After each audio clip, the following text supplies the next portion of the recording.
My wife's divorce friends convinced her that marriage was holding her back from living her best life, so she asked for a divorce to rediscover herself. I told her she absolutely should. Then I helped her discover some harsh truths she never saw coming. I'm 35 and my wife Lisa, who's 33, and I have been married for 8 incredible years. We met in our mid-20s and honestly, I genuinely believed we had something truly special, a rock-solid marriage. We both had great careers, owned this beautiful house we loved, and we traveled all the time. I honestly thought we were just happy. Truly happy. Then, about 6 months ago, everything changed. Lisa reconnected with her old college friends Monica, Jessica, and Ashley. After graduation, they'd sort of stayed in touch through social media, but they hadn't really hung out, not properly. Monica had moved across the country after her second divorce, Jessica had been married and divorced twice, and Ashley? She'd always just focused on her career and never married. Lisa was the only one of them who was in a stable, long-term relationship. So, when Monica moved back to our city after her divorce, she reached out. She wanted to reconnect, rebuild her support network. Lisa was ecstatic, absolutely thrilled to revive those old friendships. They started meeting for weekly dinners, and at first I thought it was fantastic. I mean, it's great when your partner has friends, right? But those weekly meetups? They quickly spiraled into daily contact.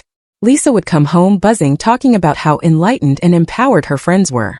She started using these phrases I'd never heard from her before, about living authentically and not settling for less.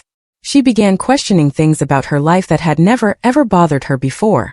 Monica says I've gotten too comfortable in my marriage, Lisa told me after one of those dinners. She said, comfort is the enemy of growth, and married women often lose themselves in relationships. I asked her point blank if she felt like she had lost herself in our marriage. She hesitated, said she wasn't sure, but Monica had made interesting points about how marriage could limit her potential for self-discovery. I told her, look, if you have concerns, we should talk about them. But she just said she needed to think about it more. Over the next few weeks, Lisa's behavior shifted dramatically. She started working out obsessively, changed her entire wardrobe, and began talking about exploring new experiences. She signed up for all these classes, bought expensive products, and started spending money on things she'd never been interested in before. Jessica says I've been playing it too safe, Lisa explained. She says I got married young and never really explored who I could become. She thinks I've been hiding behind marriage security instead of challenging myself. It got to the point where her friends had more influence over Lisa's decisions than I did. We were discussing a vacation to Italy, something we'd always dreamed of, and suddenly Lisa wanted to backpack through Asia alone. Why? Because solo travel is essential for personal growth. When I suggested we travel together, she just looked at me like I was missing the point. That would defeat the purpose, she said. Ashley, the one who never married, apparently never wanted to be tied down. Lisa told me Ashley had traveled to 40 countries and built an amazing career because she prioritized herself over relationships. Lisa then said, I could have done the same if I hadn't gotten married so young. The conversations with her friends became even more intense. Lisa would spend hours on video calls, dissecting her journey of self-discovery. She started devouring self-help books about breaking free from limiting relationships, and even joined online groups about conscious uncoupling. Then 3 months ago, Lisa dropped a bombshell. She announced she wanted couples therapy. She said she was working through things about marriage and commitment. Our therapist, Dr. Martinez, seemed genuinely concerned about some of Lisa's statements. Lisa explained she'd been doing deep work with her friends about personal growth and had realized she might have settled for marriage without exploring her potential as an individual. She said she loved me, but wasn't sure if she'd chosen marriage for the right reasons. Dr. Martinez asked what aspects of marriage felt limiting. Lisa struggled, really struggled for examples. Eventually, she mumbled things like, I don't know who I would be if I were single, and I've never had the chance to put myself first. She kept quoting her friends. Monica says married women lose their sense of adventure. Jessica says long-term relationships make you complacent. Ashley says marriage is giving up your dreams for someone else's happiness. Dr. Martinez asked if Lisa felt she'd given up dreams for our marriage. Lisa said she wasn't sure what her dreams were because she'd focused on we instead of me. She said her friends were helping her rediscover her individual identity. Over several sessions, it became painfully clear. Lisa's friends were essentially conducting group therapy without any professional training. They were analyzing her marriage, diagnosing problems, and prescribing solutions based entirely on their own negative experiences. Dr. Martinez gently suggested Lisa try individual therapy, away from external influences. Lisa flat out rejected it. She said her friends understood her better than any therapist because they'd known her longer. She even said Dr. Martinez didn't understand the unique challenges women face in marriage. 2 months ago, Lisa's behavior became even more erratic. She started going out until 2 a.m., coming home talking about breakthrough conversations, about how limited her life had become. She questioned every single aspect of our relationship. Monica pointed out that I always defer to your preferences for restaurants or movies, Lisa told me. She says that's codependency, and I've lost touch with my own preferences. Her friends criticized everything about our marriage. They said our joint bank accounts showed I was controlling her financially. They called our date nights boring, and said she should seek more exciting experiences. They even attacked our intimacy, telling Lisa that married couples inevitably become sexually stagnant. Jessica says being with the same person for years kills excitement and mystery, Lisa told me. She says I'll never know real passion if I stay in a comfortable marriage. Then last month Lisa dropped the final bomb. She came home looking determined but also incredibly nervous. She said she decided to take a break from our marriage to figure out who she really was as an individual. I need to rediscover myself outside this relationship, she said. I got married before I knew who I was, and I've never explored my potential. Monica, Jessica, and Ashley helped me realize I've been living a limited version of myself. I asked what a break meant. She said she needed space to date herself and figure out what she wanted from life. She'd always been half of a couple and needed to learn to be complete on her own. You're a great husband, Lisa said, but I need to know if I'm staying married because I want to be with you or because I'm afraid of being alone. My friends showed me there's a world of experiences I've never explored. I told Lisa, we can explore new experiences together. But she just shook her head. You don't understand, she said. I need to do this alone, without your support or influence. And then she added, that's exactly what Monica said you'd say. She said married men always try to convince wives they can change within marriage, instead of acknowledging that some growth requires complete independence. 3 weeks ago, Lisa asked for a formal separation. She'd found an apartment and wanted to move out to live authentically without marriage constraints. She wasn't sure if this would lead to divorce, but she needed to explore single life. I need to discover who I am when I'm not trying to be a good wife, she said. My friends helped me realize I've never really put myself first. And this is where I surprised her. When Lisa asked how I felt about separation, I looked her straight in the eye and said, you're absolutely right. You should definitely rediscover yourself. I think it's great for you to explore who you are outside marriage. You should find out what you're capable of on your own. Lisa looked completely stunned by my supportive reaction. She'd expected me to fight, to beg, to try and convince her to stay. Instead, I told her self-discovery was important, and I respected her decision to prioritize personal growth. I want you to have every opportunity to explore your potential, I told her. You should see what single life offers and figure out if marriage is really what you want. She seemed almost disappointed by my lack of resistance, but she said she was glad I was being mature. She moved out the following weekend with Monica and Jessica's help, who kept commenting about how brave and empowered Lisa was being. What Lisa didn't know was that I'd already started my own discovery journey, and what I was discovering would be very, very educational for both of us. Update 1. Lisa moved into this trendy downtown apartment. It was tiny, expensive, and required a 40-minute commute, but Monica and Jessica had convinced her it was perfect for her new lifestyle. That first week after she moved out, she called daily, clearly expecting me to be miserable, to beg her to come back. Instead, I was enthusiastic about her experiences, encouraging her to explore everything single life offered. How are you handling being alone? She asked, fishing for signs I was struggling. I'm doing great, I told her honestly. I'm discovering things about myself too. You were right that we probably both got too comfortable. Lisa sounded utterly confused by my positive attitude. Monica had apparently warned her I might pretend to be fine while falling apart. I assured Lisa I genuinely wanted her to have this experience. Meanwhile, I was exploring my own opportunities.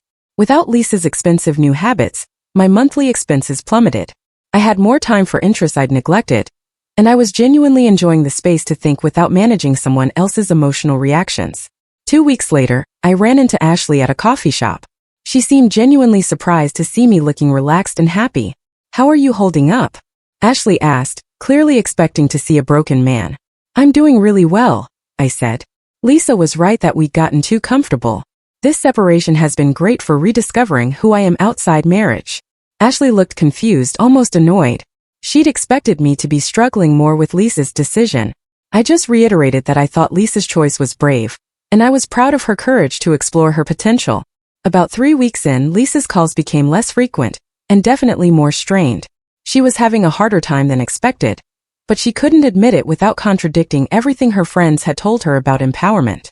The apartment is really expensive, Lisa mentioned.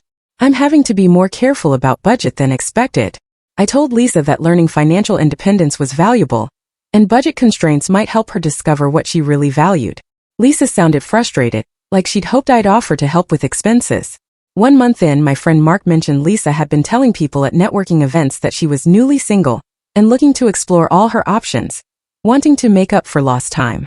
I told Mark I thought it was good Lisa was being open about her goals. Mark seemed pretty surprised by my reaction. By then, I'd started paying serious attention to Lisa's friends' backgrounds. Monica had been married twice, both ending with her cheating and taking substantial settlements. Jessica had been engaged 4 times with a clear pattern of pushing for quick commitments, then getting bored. Ashley had never maintained a relationship longer than 6 months, and was known for being incredibly critical of others' happiness. These weren't empowered women who'd chosen fulfilling single lives. These were women who'd sabotaged their own relationships and were now convincing Lisa to do the exact same thing. 6 weeks in, Lisa's social media posts became more desperate. She posted photos from bars with captions about living her best life, but she looked tired and unhappy. She was spending money she didn't have on experiences that were supposed to feel empowering, but clearly weren't working. Update 2. I started living my best life and posting about it. I shared photos from rock climbing, photography expeditions, and home renovation progress. I posted about new restaurants, books, and weekend trips to places Lisa and I had never visited.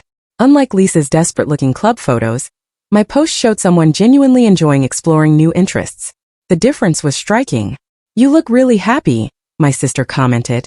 "Separation seems to be agreeing with you." I responded that I was grateful for the opportunity to rediscover neglected parts of myself.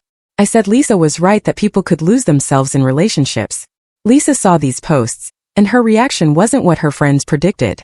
Instead of feeling empowered by my independence, she seemed threatened.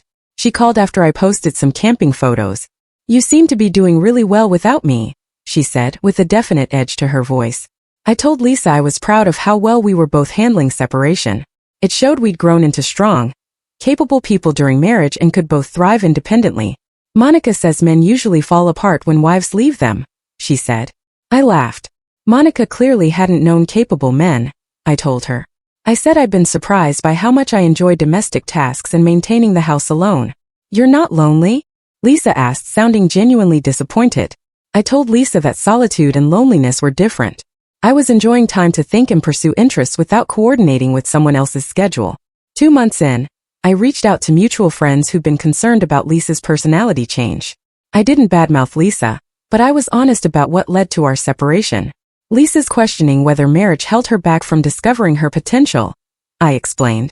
Her divorced friends convinced her she needs to explore single life. The response was immediate. Person after person said they'd been concerned about Lisa's new friend group and her behavior changes. Several mentioned trying to reach out but being told Lisa was too busy exploring her authentic self. "Those women have been filling Lisa's head with poison," said our friend Sarah.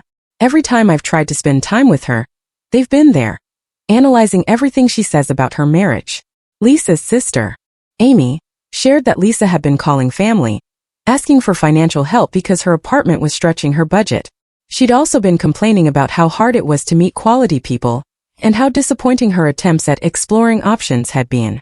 "She won't admit it because her friends said that would mean failing," Amy said. "But she's miserable and scared." 3 months in, I hired a private investigator to get background information on Monica, Jessica, and Ashley. The results were worse than I'd suspected. Monica had a clear pattern of befriending married women and convincing them to leave their husbands, all while trying to seduce the husbands herself. She'd broken up at least 3 marriages in her previous city. Jessica had been arrested for fraud and had a history of manipulating men financially.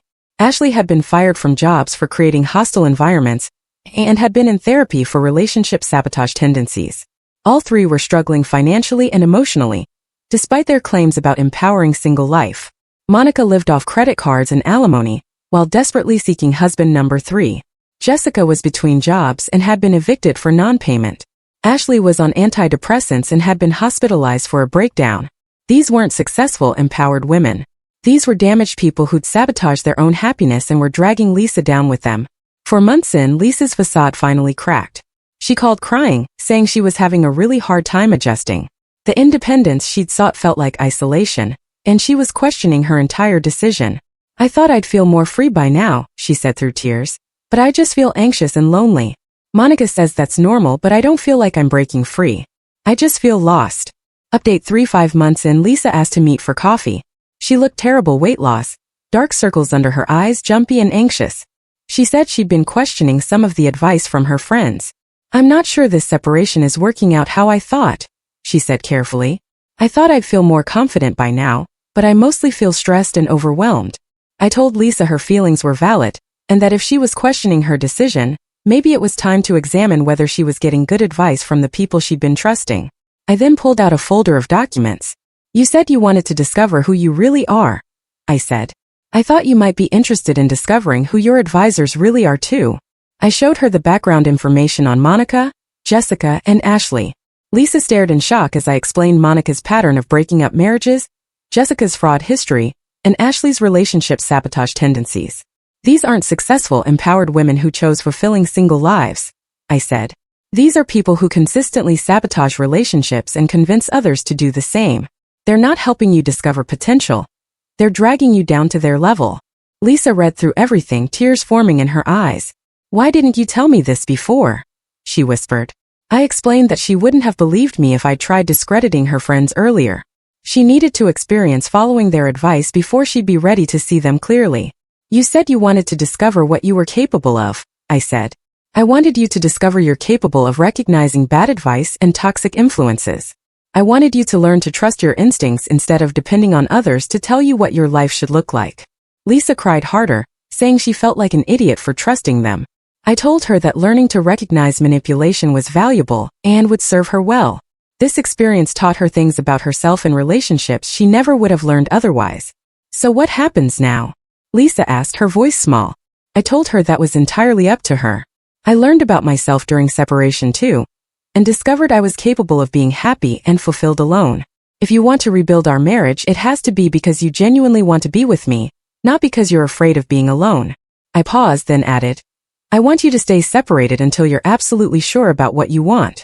I want you to learn to trust your judgment instead of depending on others' opinions." 6 months after Lisa moved out, she ended her lease and moved back home. But she moved into the guest room while we slowly, carefully, worked on rebuilding our relationship. She'd cut contact with Monica, Jessica, and Ashley, and was working with a real therapist. "I thought I was discovering myself," Lisa said, "but I was just becoming whoever they wanted me to be. They convinced me questioning my marriage made me strong, but really, they were making me weak and dependent on their approval."